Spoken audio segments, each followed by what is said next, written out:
Hi అండి, one more mini vlog. టమాటాలు అయితే చాలా చవకగా ఉన్నాయని చెప్పి ఈరోజు నేను కుక్కర్లో టమాటా కర్రీ అయితే చేశాను. కుక్కర్లో వండడం వల్ల ఆయిల్ తక్కువగా అవుతుంది, గ్యాస్ సేవ్ అవుతుంది, తొందరగా కూడా ఉడికిపోతుంది కర్రీ అయితే. దీంతోపాటు పని కూడా త్వరగా అయిపోతుంది. స్టవ్ పైన ఒక చిన్న కుక్కర్ గిన్నె అయితే పెట్టుకొని ఆయిల్ వేసుకొని కొద్దిగా ఆవాలు, జీలకర్ర, కరివేపాకు, అల్లం వెల్లుల్లి పేస్ట్ వేసుకొని ఆనియన్స్ వేసుకొని వేగిన తర్వాత టమాటాలను వేసుకొని బాగా మగ్గబెట్టుకోవాలి. నేను సాల్ట్ వేసుకొని మగ్గబెట్టుకుంటున్నాను. కొద్దిగా ధనియాల పౌడరు, పసుపు, కారం వేసి కొత్తిమీర కూడా ఈ సీజన్లో చాలా ఎక్కువగా ఇస్తున్నారు.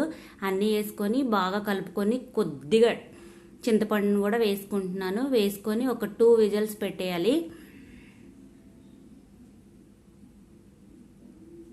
ఇంకా కర్రీ అయితే రెడీ.